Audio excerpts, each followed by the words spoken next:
En même temps, je veux vous poser la question de savoir pourquoi vous acceptez de passer cette demi-journée avec nous sur ces sujets-là. On aura l'occasion d'en parler. Je vais rapidement vous présenter puisque on n'a pas eu l'occasion. Donc vous êtes évidemment un patron de terrain. Vous êtes tombé dans la marmite du commerce quand vous étiez petit, c'est ce que j'ai lu dans votre biographie, et vous n'en êtes jamais sorti. Vous êtes aussi un faiseur de transformation, ou presque jamais. Vous êtes un faiseur de transformation ou un transformateur. Vous avez mené pas mal de projets de transformation au sein de l'enseigne Système U. Et aujourd'hui, vous aspirez à mener l'ensemble du réseau Système U à effectuer des changements nécessaires pour rester pérenne dans votre mode de fonctionnement. La transformation, ça tombe bien. L'univers alimentaire est en plein dedans. Nous allons en parler donc avec vous aujourd'hui. Alors, pourquoi cette demi-journée et comment va Système U aussi? C'est une question que j'avais à vous poser pour lancer. Bonjour à toutes et à tous, très heureux d'être parmi vous cet après-midi. Pas facile de passer après la terre du ciel. Donc moi, mon propos, ça va être le commerce du carrelage, en toute simplicité. Mais vous avez terminé sur l'amour, une de mes rencontres les plus importantes, ça aurait été Sœur Emmanuelle, qui avait passé aux jeunes étudiants que j'étais à l'époque, quand elle était encore en vie, le message qu'effectivement il n'y a rien de plus important que d'aimer. Pourquoi je suis avec vous? Parce que un petit Jean l'a dit tout à l'heure, on a tous intérêt à travailler ensemble, industriels et distributeurs, et donc sentir vos préoccupations, les écouter, sentir entendre le résultat de vos groupes de travail. Moi, ça m'intéresse pour ajuster ce que nous faisons et mieux travailler. Et puis voilà, donc en venant, je me nourris aussi et je ramène ça chez Système U derrière. Système U va bien. Au mois de mars, on a pris pour la première fois de notre histoire la 4e place du marché. Alors c'est sans doute pas définitif puisque Casino, qui est le 4e actuellement, selon les mois, ça bouge encore les parts de marché, mais je pense que dans quelques temps, effectivement, on va prendre la 4e place. On a presque fait 20 milliards d'euros de chiffre d'affaires l'année dernière. Ça nous a été empêché par les gilets jaunes, on a fait 19,94. Et puis l'année démarre bien.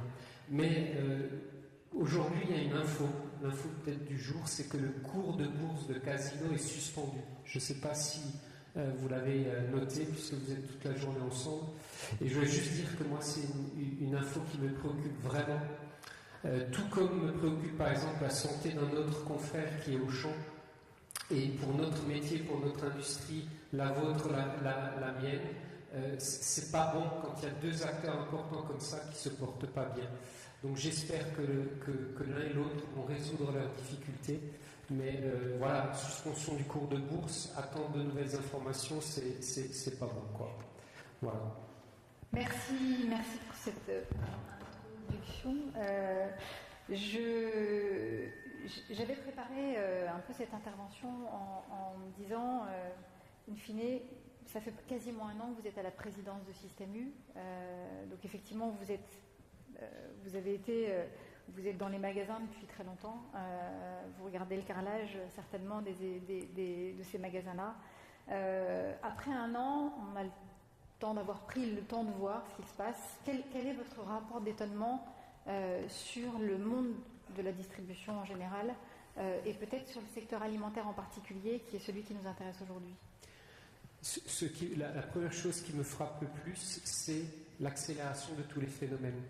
Et je vous cite une anecdote. L'autre jour, je reçois un mail, et c'est un mail interne. Et donc, ce mail interne, donc je dis, bon, c'est quelqu'un qui veut me dire quelque chose que je ne connaissais pas. Et donc, ça commence vraiment de manière très posée, très polie. Monsieur le Président, etc. Et en fait, voilà, je suis stagiaire dans votre entreprise depuis quelques semaines. Et je ne sais pas à qui en parler, mais je vous en parle à vous parce que ça me préoccupe et c'est absolument fondamental. Tous les jours, je fréquente votre cantine à Nantes, sur notre établissement de Nantes, et je trouve absolument scandaleux, et je ne sais pas à qui le dire, que vous proposiez encore à vos collaborateurs des bouteilles en plastique pour déjeuner à midi. Jeune femme de 20 ans, stagiaire pendant quelques semaines chez nous, hyper impliquée, et qui dit ça. Et donc, ce que je ressens de manière très forte depuis un an, plus que jamais, c'est une accélération des phénomènes et une accélération de cette prise en compte du avant c'était beaucoup manger mieux, et Dieu sait que chez lui on y travaille particulièrement sur notre marque depuis longtemps, on va dire presque depuis 20 ans, et depuis quelques temps maintenant c'est aussi manger plus responsable, et éliminez-nous le plastique, éliminez-nous les emballages, etc. Et je suis toutes les fins de semaine dans les magasins, et on se fait arrêter constamment, on ne veut plus ci, on ne veut plus ça, etc. Et ça, première chose, ça s'accélère. Et peut-être deuxième élément du rapport d'étonnement en un an, c'est l'extrême vitalité du tissu des PME et des TPE françaises, avec beaucoup de nouveautés, beaucoup de produits, beaucoup d'enthousiasme, plutôt comment un espèce de foisonnement et d'envie, et parfois, pas chez tout le monde, mais dans les plus grosses entreprises, plus de questions, plus d'interrogations sur la suite. Parce que, je le dis, j'ai eu l'occasion de le dire quelques fois, mais je le redis aujourd'hui, dans le budget Système U 2019, pour la première fois chez nous, à constant, on a programmé une baisse de consommation des produits de PGC à constant. C'est la première fois que ça nous arrive, mais c'est le résultat de l'évolution. Et on compense ça par le développement par ailleurs. Et donc, c'est vraiment ce qui m'a frappé depuis un an. Merci. Filière alimentaire, j'imagine, hein, cet aspect PGC, la baisse des PGC, c'est effectivement un sujet qui préoccupe aussi les entreprises du secteur. Vous parlez de changement, vous parlez de vitalité, vous parlez d'accélération des phénomènes. Quel est votre regard sur les workshops et sur les résultats de ce que nous avons vu tout à l'heure ? Est-ce que vous accompagneriez une des initiatives pour l'amplifier ? Est-ce que c'est des choses que vous menez aussi chez vous au sein de votre groupement l'enseigne ? Oui, quelques remarques au passage. Bien sûr, sur l'emploi, nous avons les mêmes préoccupations que vous. Avoir une marque employeur forte et donc pour vous peut-être vous mettre ensemble pour apparaître plus fort, trouver les compétences dont vous avez besoin. Bon, nous avons exactement les mêmes difficultés. Trouver des gens dans la maintenance, c'est particulièrement difficile dans certains bassins d'emploi. Trouver des bons boulangers, trouver des bons bouchers, c'est compliqué. Donc toutes ces problématiques-là, on les a comme vous. Sur l'aspect du recyclage, ça renvoie à ce que je disais il y a un instant, il faut y aller vraiment de toute urgence. Donc l'Europe nous oblige en 2025 à recycler 75% des bouteilles plastiques. 75% des bouteilles plastiques. Ça veut dire quoi ? Ça veut dire que les machines à consigner les bouteilles plastiques vont arriver dans nos magasins. Donc pour ceux qui vendent des bouteilles plastiques, ils le savent, puisque dans un groupe de travail distributeur industriel, on est en train de se mettre d'accord de manière définitive. Donc on va arriver à ça, parce que pour atteindre les 75%, il n'y aura pas le choix. Il faudra des machines. Le français, malheureusement, sans incitation, ne fait pas. C'est comme ça. Donc ça, c'est sur le plastique le point. Sur les emballages, je vous dis pourquoi on ne se mettrait pas ensemble pour récupérer et monter une filière de recyclage du plastique d'emballage, les films plastiques. Chez lui, on le fait déjà. On récupère 100 tonnes de plastique de vos emballages déjà dans notre propre filière qui s'appelle U Éco-Raison, 100 tonnes par an.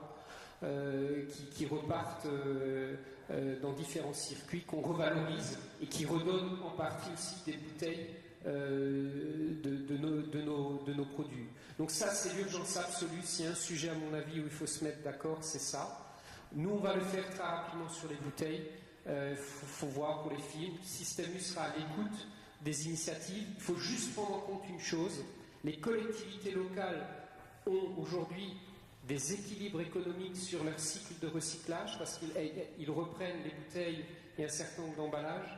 Il faut réfléchir, quand vous disiez ce que vous disiez, réfléchir à des nouveaux systèmes qui prennent en compte ce qui existe déjà. On ne peut pas d'un seul coup, nous deux là, industriels, distributeurs, mettre en place une nouvelle filière et déstabiliser une autre qui a trouvé, elle, son équilibre. Par contre, oui, il faut récupérer davantage. On reprend aujourd'hui 25% du plastique émis. Bon, ça c'est plus possible, hein. Il faut d'urgence reprendre davantage. Et puis, sur le dernier point, tout ce qui était transparence, évidemment, bien sûr, transparence.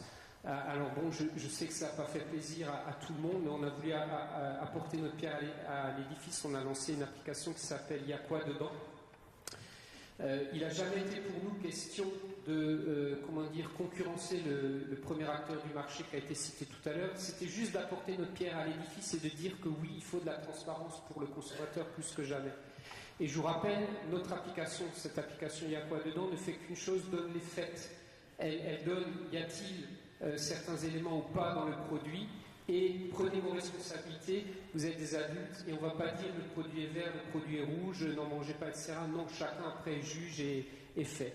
Le Nutri-Score, on va le mettre sur nos produits U, ça y est. L'idée c'était d'attendre quel serait le dispositif qui serait le plus retenu. Bon, aujourd'hui c'est clair, c'est le Nutri-Score, il y a maintenant une pétition européenne, donc voilà. On vient de décider d'une nouvelle charte de nos produits U, elle va être mise en œuvre avec le Nutri-Score. Mais je vous rappelle qu'aujourd'hui ça va encore plus loin, puisqu'il y a des projets de notation sociétale des produits, et donc des vôtres. Est-ce que vous connaissez sans doute la démarche Ferme France? Ferme France cherche à faire quoi? À faire noter les produits par les clients.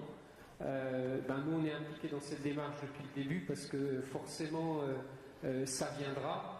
Donc voilà, on regarde et on observe ça de près, mais vu le nombre d'industriels qui rejoignent, vu le nombre de distributeurs, on a vu au Salon de l'Agriculture cette année que Ferme France est la solution de notation sociétale en France qui visiblement émerge de manière définitive. Sur le troisième engagement, il y avait un autre sujet qui est celui de montrer les savoirs, de la valeur de l'alimentation en France. L'ouverture d'un site, c'est aussi montrer non seulement des salariés, mais c'est aussi montrer les savoir-faire, de l'histoire, de la technicité, aussi une volonté de faire bien et bon qui existe et qui réside dans notre univers à nous de l'épicerie. On est quand même dans l'univers du gourmand en grande partie. On a aussi des univers avec de la nutrition qui est très adaptée et très pointue pour des populations qui ont des besoins qui sont tout à fait spécifiques. Cette notion-là de valeur de l'alimentation. Pendant des années, depuis quelques années, la grande distribution a un peu baigné le consommateur dans des campagnes de communication qui promettent un peu le prix le plus bas. Et donc, quelque part, cette notion de valorisation du produit, c'est aussi quelque chose qui devrait être à travailler. Est-ce qu'il n'est pas temps aujourd'hui pour les enseignes, mais pour nous aussi, quel serait votre avis? Comment est-ce qu'on pourrait aujourd'hui redonner de la valeur à l'alimentation, ouvrir les usines, certes, mais les enseignes, quel peut être leur rôle par rapport à ce point-là? Et c'est là qu'on va mettre les pieds dans le plat. C'est évidemment la discussion de foire. Bien sûr, ouvrez vos usines, hein, c'est fondamental. Ce qui est formidable, moi je visite beaucoup d'usines tout au long de l'année. Il y en a de plus en plus parmi vous en fait qui construisent les usines avec le parcours de visite intégré. Et vous avez parfaitement raison de faire ça, parce que les gens adorent visiter, comprendre et voir ce qui se cache derrière, et c'est une façon de montrer toute la qualité de ce que vous faites. De notre côté, oui, on est sans doute allé trop loin ces dernières années, et il faut trouver les voies de faire différemment. Chez U, bon, on essaye, d'accord, je sais que c'est pas simple et on a déjà avec certains d'entre vous eu des longs débats, mais je repositionne aussi des choses. Dans quelques jours, moi je vais être convoqué par la commission d'enquête parlementaire sur la grande distribution. Vous le savez, cette commission d'enquête est ouverte, les travaux ont démarré, et puis d'ailleurs une députée était là ce matin et est membre de cette commission parlementaire. Elle m'a reparlé tout à l'heure de leurs objectifs, c'est toujours de mieux comprendre, etc. Donc je suis en train de préparer le dossier, je peux vous dire que je le connais bien, parce que je vais essayer de faire le maximum de pédagogie sur tout ça et de le dire. Oui, on est allé trop bas d'un côté, et donc il faut qu'on trouve les voies de faire mieux, et en même temps on a regardé sur les 3 dernières années, on nous a demandé au fur et à mesure de nos échanges et de nos discussions plus de 12% de hausse globale de nos conditions. Et quand on dit 12 en moyenne, c'est-à-dire que parfois c'était aller même plus haut, etc. Et donc, évidemment, 12 sur 3 ans, on ne peut pas passer ça aux clients. Et donc, on a toujours essayé de chercher un équilibre. Le médiateur des relations agricoles avait pour mission cette année de faire le bilan des négociations de cette année. J'étais au ministère, deux ministres, ils ont fait le compte-rendu précis de ça. Il y avait vos représentants aussi. Cette année, c'était 4 qui étaient demandés. Mais en fait, chez nous, ça faisait 3 ans que c'était une augmentation de 4 qui était donnée. Donc on n'est évidemment pas arrivé à 4. Donc après, il faut trouver le bon compromis dans la discussion et il faudra aller plus loin parce que c'est sûr que la qualité passera un moment par accepter un certain nombre de choses. Après, il y a ce message-là, il y a la réalité de ce qui se passe dans les discussions parce que les collaborateurs, ils ont une culture, ils ont une histoire, etc. Moi, simplement, ce que je vous dis derrière ça, c'est que nous aussi, en interne, on fait beaucoup de pédagogie pour que les lignes bougent, pour que les choses changent. On va tenir compte de ce qui s'est passé cette année et on va essayer de faire mieux l'année prochaine. Voilà. Mais est-ce que c'est pas une vraie cure de désintoxication qu'il faut qu'on fasse vis-à-vis du consommateur, puisque nous avons là beaucoup d'acteurs qui transforment, qui cherchent à améliorer les produits, qui vont retirer certains ingrédients des recettes, qui vont en mettre d'autres qui vont parfois avoir un coût qui sera supérieur, qui vont travailler la différence, le meilleur, le plus simple, et le plus simple n'est pas souvent le moins cher. Cette notion de rapport entre industrie et distribution, c'est un sujet, mais la notion de comment est-ce qu'on arrive à embarquer le consommateur dans le fait que ça a un coût, cette alimentation-là, elle a aussi un coût. Il y a un vrai sujet qui est sans doute le sujet de la désintoxication du consommateur. Le consommateur aujourd'hui, je dirais, lui, il est prêt et les chiffres le disent. J'avais la courbe, exactement, c'est dommage, j'aurais dû l'emmener. Il existe une courbe, c'est un chiffre Kantar. Il y a les gens d'IRI dans la salle, mais je cite un chiffre Kantar. C'est une courbe qui se croise et qui dit quelle est votre attente principale aujourd'hui ? Est-ce que c'est le prix ou est-ce que c'est la qualité ? Et la courbe, ça y est, s'est croisée. Le prix n'a plus que entre 35 et 40%, tandis que la qualité est montée. Alors, c'est peut-être pas vrai pour tout. Il y a toute une série de clients qui attendent encore plus que jamais le prix, mais il y a toute une autre série de clients qui aujourd'hui sont prêts à mettre un peu plus sur des produits, mais sur des produits qui leur racontent une histoire. C'est ça qui est extrêmement important, et ils le disent. Ça, c'est un chiffre sur l'attente du client, mais après, il y a quel est leur comportement. C'est la fameuse fréquentation des circuits, des autres circuits que les GSA. Depuis 2017, vous le savez, c'est la fameuse année de bascule 2017. Le total du chiffre d'affaires réalisé dans les autres circuits que Hyper et Super est supérieur que dans Hyper et Super. Donc les magasins bio, etc. Et donc, dans ces circuits-là, le premier critère est souvent pas le prix. Donc moi, le client a commencé à vraiment changer son comportement. La bascule des circuits. Dans les études, il dit je fais plus attention, mais il y aura toujours une partie de la clientèle sur les produits de plus grande consommation, bataillés, qui sera toujours très attentive au prix. Donc il faut proposer des produits qui racontent des choses particulières, des histoires, et c'est sur ça. La refonte de nos produits qu'on lance à partir de la rentrée, qui va mettre un peu de temps, etc. Tous nos packaging vont raconter une histoire, l'histoire particulière de ce produit, le blé français, le bleu blanc cœur, c'est quoi bleu blanc cœur, etc. Et c'est ce qu'il faut tous qu'on fasse. Je vous l'assure, je le vois dans les chiffres, un certain nombre de produits qui n'ont pas évolué depuis un certain nombre d'années, qui sont restés très basiques, pas de remise en... on le voit, on le sent, ils commencent à avoir un peu plus de peine à s'écouler. Ça peut rester des très grands volumes, mais ça peut commencer à s'effriter. Donc c'est ça. Alors c'est pas simple, on va mettre sans doute un peu de temps, mais c'est cette ligne de crête-là qu'il faut franchir. Merci. Je vais peut-être quitter le sujet de la transformation de l'alimentation et parler un petit peu de la transformation du commerce.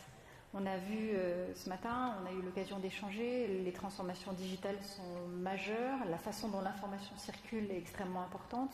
L'industrie alimentaire aujourd'hui nourrit un projet de numérisation qui s'appelle Numalim, dans lequel on aura des cartes d'identité produit par produit qui seront vraiment des références fortes, justement par souci de transparence. Cette notion de digitalisation, elle est importante. Vos grands concurrents s'allient quasiment tous, enfin pas quasiment tous, en tout cas certains, s'allient avec des grands acteurs du net. Je pense à Carrefour et Google, qui ont créé un hub digital en mars dernier, et qui mettent finalement une offre Carrefour sur Google Shopping. Casino et Amazon, qui ont renforcé leur partenariat avec Amazon Prime Live, Amazon Prime qui livre Monoprix. Et vous, est-ce que vous avez des perspectives? Est-ce que ce sujet du digital est un sujet qui va, à votre sens, bouleverser aussi le commerce chez Système U? Il le bouleverse déjà. Il le bouleverse déjà, mais il faut faire la part des choses. Ces derniers temps, puis j'ai publié une tribune la semaine dernière dans les Échos pour dire attention, c'est pas l'arrêté l'apocalypse en France. Ne tirons pas de conclusions trop rapides sur le fait que notre industrie serait condamnée et en difficulté définitive. Pas du tout. Il faut faire la part des choses. La plus grande difficulté de mes confrères qui sont en mutation actuellement, c'est que pendant un certain nombre d'années, ils n'ont pas réinvesti en France. Moi, je vous le dis, visitez, vous êtes sur le terrain, vous le savez, un certain nombre de grands hyper dans le sud, à gauche, à droite, n'ont pas eu de réinvestissement depuis 15 ans, à un moment où tout se modernise par ailleurs et où tout va plus vite, où l'expérience client sur Amazon est parfaite, on te rembourse le produit facilement, etc. Si ton expérience physique à un moment n'est pas renouvelée, n'est pas modernisée, si on ne réinvestit pas, à un moment on le paye. Et c'est d'abord ça qui se passe dans notre métier aujourd'hui. Ensuite, le digital. Il faut garder du bon sens là-dedans. Alors, d'une part, on investit dans le digital, on a refait notre site e-commerce, notre application à la fin de l'année dernière et on est le 4e acteur sur ce marché-là, d'accord, à travers le Drive qui fonctionne très bien, qui progresse de 10% chez nous et on va continuer à investir. La question après, c'est à combien ça va se stabiliser. Les meilleurs spécialistes, tous ceux qui étudient le sujet disent aujourd'hui, allez, dans l'alimentaire, on va passer entre 15 et 20% à 10-15 ans. Et donc, nous, notre pari, c'est de continuer à croire que le commerce alimentaire, celui des bons produits, celui des vôtres, du frais particulièrement, va continuer à se faire en magasin physique. Le samedi matin, il fait beau, vous ne travaillez pas, vous dites ce soir je fais un barbecue avec mes copains. Vous allez faire vos courses où? Est-ce que vous allez commander sur Amazon Prime? Vous allez chez votre boucher ou chez nous, quand vous êtes à la campagne, acheter vos brochettes? Bien sûr, vous continuerez à aller dans le magasin. Et ça, on en est convaincu. Et donc, nous, on va continuer à investir dans le magasin, dans la relation humaine dans le magasin, dans la formation des gens, dans la qualité de nos concepts, tout en investissant par ailleurs dans le digital, mais pas n'importe comment.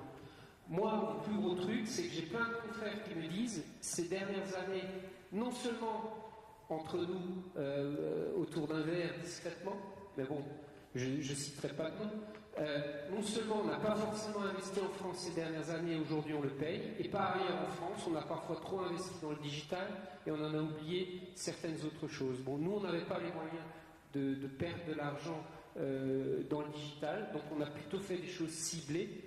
Et ça nous a pas trop mal réussi, on continue. Voilà. Après, les grandes alliances dans le digital, nous aussi, on travaille actuellement, je suis avec 32 startups. Voilà. Alors, c'est pas Google, mais 32 startups, plutôt des françaises, qui nous apportent des belles choses. D'ailleurs, sur les emballages, on travaille avec une super startup qui nous aide à retravailler nos emballages et à éliminer le plastique. Dans la mécanisation de nos entrepôts, on travaille avec une super start-up française, donc on a plein de partenariats technologiques de pointe, mais à la française, avec des boîtes françaises, et on privilégie ça, et on a été approché en son temps par certains gros acteurs aussi, mais on a fait le choix de ne pas y aller et de travailler en France. Voilà. Merci. Est-ce que la question du food service, c'est-à-dire qu'on voit, on est dans un univers aujourd'hui où le consommateur demande du plus précis, du plus à la carte, du plus spécifique. La notion de produit unique, ou si ce n'est pas unique, en tout cas de produit que la démassification in fine de l'offre. Est-ce que c'est quelque chose, c'est quelque chose qui va sans doute toucher ou qui peut être amené à toucher le commerce? Est-ce que vous êtes et le consommateur demande également, j'ai envie de dire, plus de services. Hein. On voit bien la notion de serviciel qui arrive en plein dans le monde du secteur, dans le monde et dans le secteur alimentaire. Est-ce que vous réfléchissez aussi à ça? Est-ce que vous allez ce que j'appelle le food service, essayer d'aller chercher du chiffre d'affaires ailleurs que dans un magasin aussi? Est-ce que c'est des choses qui vous préoccupent? Alors, oui, bien sûr, des services complémentaires, qu'ils soient marchands ou non marchands. Donc, on essaie de développer des choses avec le temps. Et d'ailleurs, ce sera nos travaux de la rentrée chez U, dans nos séminaires de rentrée, ce sera sur ce sujet-là. On a beaucoup été accaparé par le cœur du magasin ces derniers temps. Et là, à la rentrée, on va s'ouvrir un peu davantage. Je rappelle qu'on a des expériences déjà, les services à part. Aujourd'hui, Système U est le premier en nombre d'agences loueurs de véhicules en France, en nombre d'agences. Et ça, c'est né un jour dans un magasin, un collègue qui dit « Tiens, moi, j'en ai marre de vendre que des petits pois et la bonne baguette de fabricant boulanger, j'ai envie de louer des voitures. » Il l'a fait, ça a marché rapidement et puis ça fait tache d'huile. Aujourd'hui, on est le premier loueur. Donc l'idée, voilà, c'est de démultiplier effectivement les services et toujours par innovation dans nos points de vente. U, c'est ça, on est une coopérative.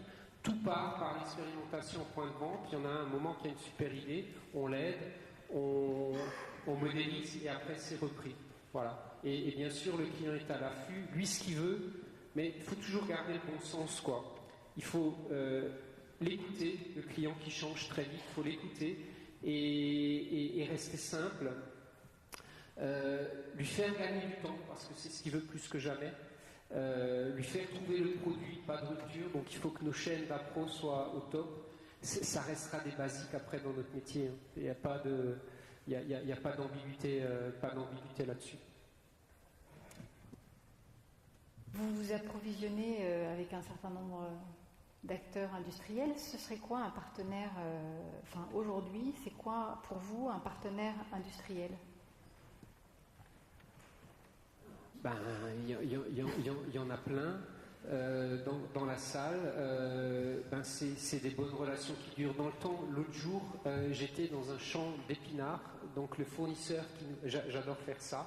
Donc le fournisseur qui nous livre les épinards surgelés U, c'est 33 ans de collaboration, 33 ans de progrès dans la relation. Et on a re-signé notre contrat là pour 5 ans. Voilà, une relation formidable, ça c'en est un exemple.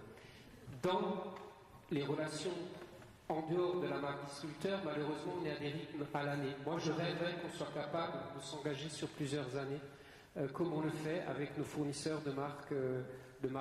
Là, 33 ans de relation, un contrat pour 5 ans.